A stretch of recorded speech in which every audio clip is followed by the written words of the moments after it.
I went in that grocery store back there. I want to tell you a story.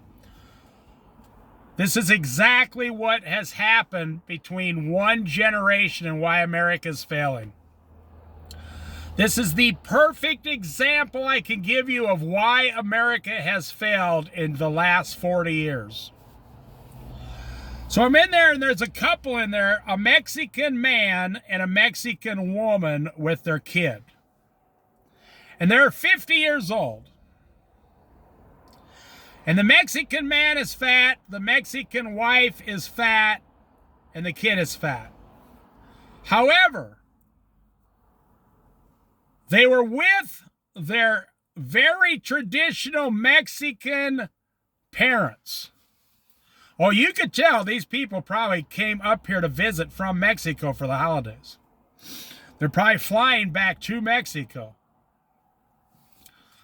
And they were up here.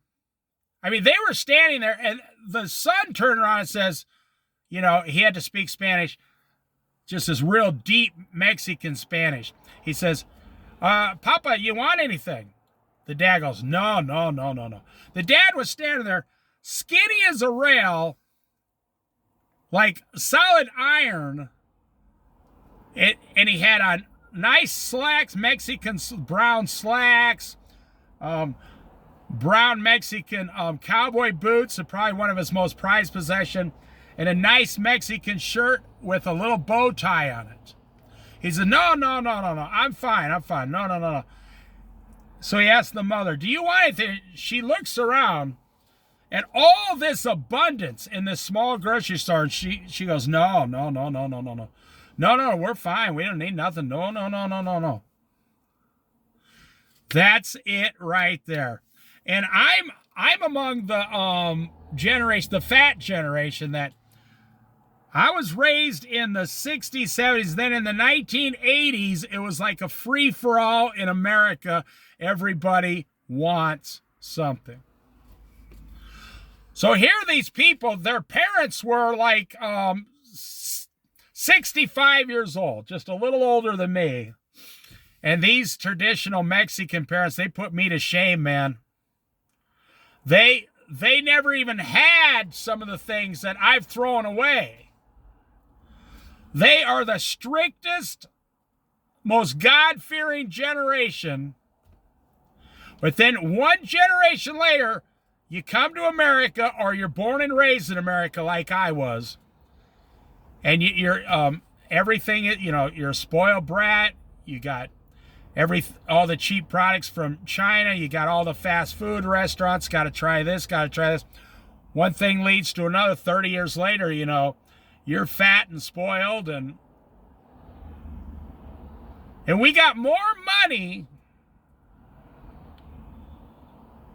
in 1 month than some of those people in Mexico make in a whole year.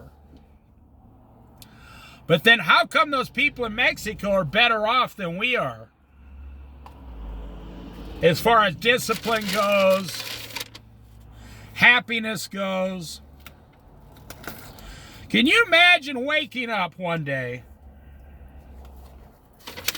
and saying to yourself,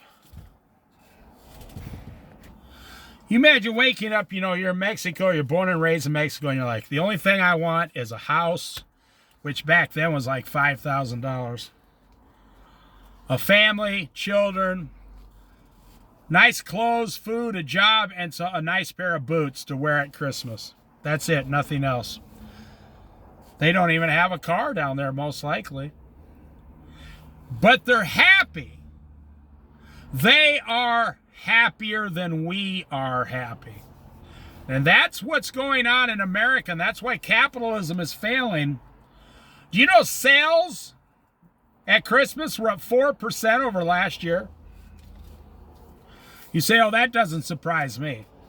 Well, it surprises me because everybody's out of money. Nobody has any money. So how can sales be up if everybody's broke? Well, they took out the credit card. And you don't get to see up here, all the way up in the Northwest, a real traditional Mexican man and woman. You don't get to see it very often. And when you do, I mean, these people are just the perfect definition of discipline. Now, it'd be one thing if you could point to them and say, yeah, but they're suffering. They suffer. They suffer. No, they're not suffering. They're happy. They got married. They've been married almost 50 years. They got several children. Some of them came to America. They got nice cowboy boots. They got jobs. They got respect in the community. They know people. They live their life. They got nice clothes and food and a house. They consider themselves as the happiest or the unluckiest people on the planet. They consider themselves as the most blessed people to be alive. Well, then how come our generation, from 50 on down, I mean, you ask the average Gen Z person today, with all the material possessions they have, and they will tell you that they're being tortured. They're completely, in torture. All life is against them. They'll never make it. But they don't understand they have the most abundance of any generation that's ever lived on planet Earth since the creation of the world. And that's the thing. Things do not make a person happy.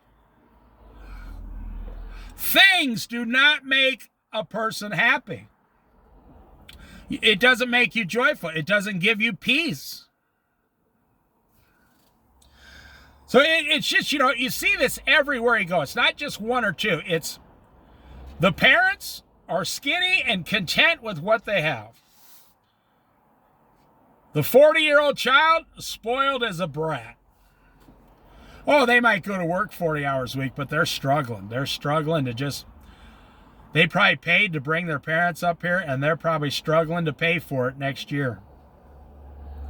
I just wanted to bring that up. That's why America's failing right now. Because people will not stop shopping. People will not stop eating. People will not stop accumulating. People will not stop getting more payments. People will not stop spending on their credit cards. People will not buy smaller houses. And what do? They spend their whole lives complaining about everything they have. Wow. But I'm telling you the truth. That is the answer of why America's having these issues. We were never in debt in America before Ronald Reagan. Never. Now we're pushing $38 trillion in debt. Or at least, well, we'll see what Donald Trump does, but they say by the end of this year, 39 trillion. By the end of 2025. Right now it's 36, 37. Then how come nobody's happy? How did we ever spend $40 trillion? And it's more like 400 trillion if you want to talk about it, because all the wars and the Iraq wars and all these things, we don't even add that money up. They say during the 2008 crash, somehow $10 trillion went missing and nobody even knows where it went. They don't even know where it is. So yeah, there's a lot of, thievery going on, theft. This happens in Bitcoin all the time. Some guy invests like 500 million into the Bitcoin and it jumps up $1 and then he sells. And he made $100 million and then he gets it all out and then you suffer and it drops $3. This generation is never going to be repaired until the rapture. I thought the coronavirus would have fixed people. And then I thought inflation would have fixed people. But I'm so stupid, I'm dumb enough, I thought 2008, the crash of 2008, the Great Recession of 2008 would have fixed people back then.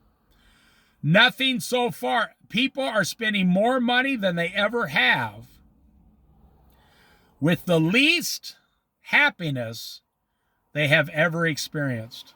They have no happiness.